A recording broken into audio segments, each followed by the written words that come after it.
Hello everyone, welcome back to the channel. आजचा blog हा काहीसा वेगळा होणार आहे, कारण आळंदीमधली ही आमची शेवटची संध्याकाळ. उद्या आम्ही नवीन घरी शिफ्ट करतो आहे. माणूस घर बदलतो, पण ज्या मातीत आपण वाढलो, जिथं देवाने आपल्याला आधार दिला, ती जागा सोडताना पाय मात्र जड होतातच. आणि या शेवटच्या संध्याकाळी भक्तीच्या माहेरघराला निरोप देणं खूप गरजेचं होतं. म्हणूनच आम्ही निघालो आहे गजानन महाराज आणि माऊलींच्या दर्शनासाठी.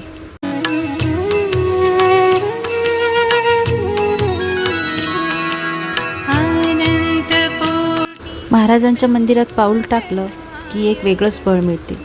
आळंदीत येणारा प्रत्येक भक्त हा माऊलीला भेटायला आल्यानंतर शेगावच्या विठ्ठलाला म्हणजेच गजानन महाराजांना भेटायला येतोच.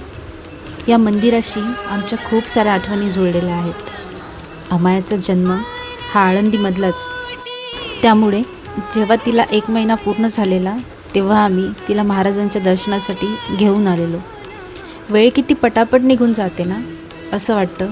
कालचीच तर गोष्ट आहे की आपण या छोट्याशा चिमुकलीला इथं मंदिरात घेऊन आलेलो आणि आज ती स्वतःच्या इच्छेने पायऱ्या चढून महाराजांच्या भेटीला आली आहे. या मंदिरात आल्यानंतर मन खूप शांत झाल्यासारखं होतं.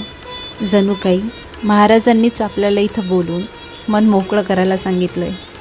हे मंदिर एका सुंदरशा टेकडीवर आहे. दर्शन घेतल्यानंतर जेव्हा आपण बाहेर येतो तेव्हा आपल्याला पूर्ण आळंदी या मंदिरातनं दिसते.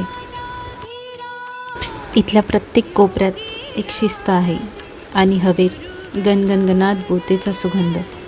जर तुम्ही आळंदीला येत असणार तर माऊलीच्या दर्शनासोबतच इथला महाप्रसाद आणि इथली शांतता नक्की अनुभवा.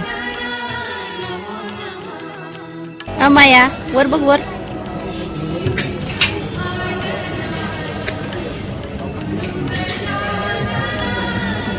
येते का वरती?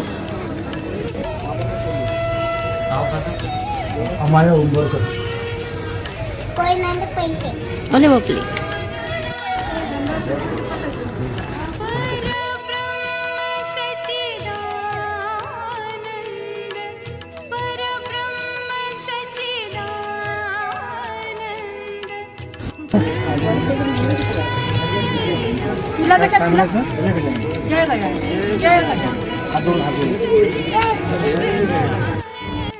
हे मंदिर प्रामुख्याने पांढऱ्या संगमरवरी दगडात बनवलेलं आहे. त्यामुळे कितीही उन्हाळा असला तरी इथं अतिशय थंडावा आणि प्रसन्नता जाणवते. आणि आता महाराजांचं दर्शन घेतल्यानंतर वेळ झाली आहे माऊलींचं दर्शन घेण्याची. चला तर मग जाऊया माऊलींना भेटायला.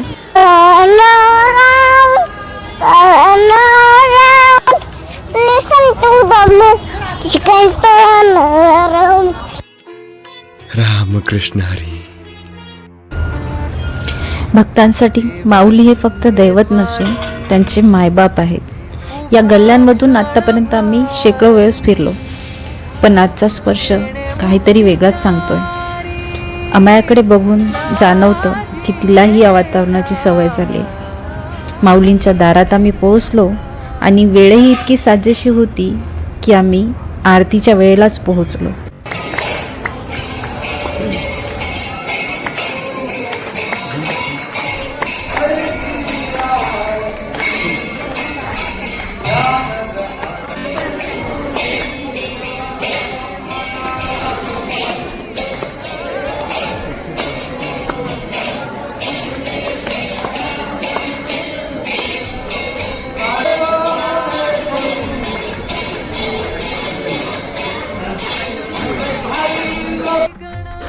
आरती झाल्यानंतर जेव्हा आपण प्रदक्षिणा घालायला लागतो तेव्हा आळंदीमधली जी दर्शनीय स्थळे आहेत त्यांचा सगळ्यांचा मॅप आपल्याला या मंदिरात पाहायला मिळतो.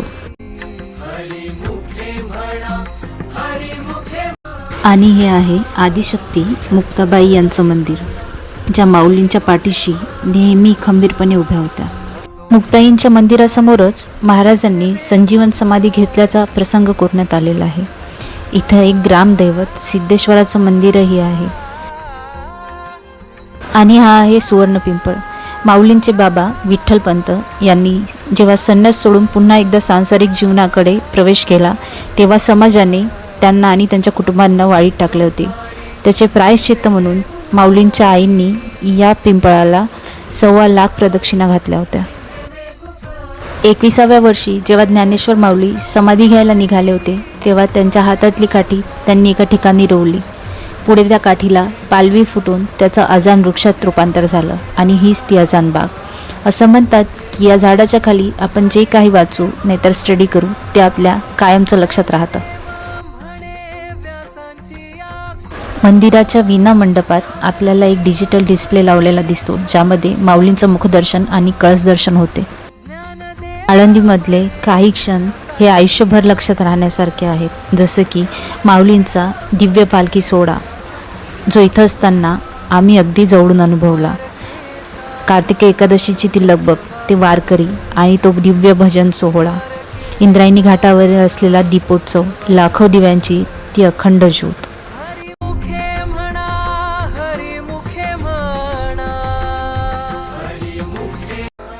चला निघायची वेळ झाली. आळंदीत राहणं म्हणजे माऊलींच्या कुशीत राहण्यासारखंच होतं आणि ती कोस सोडताना आज खूप जड वाटते.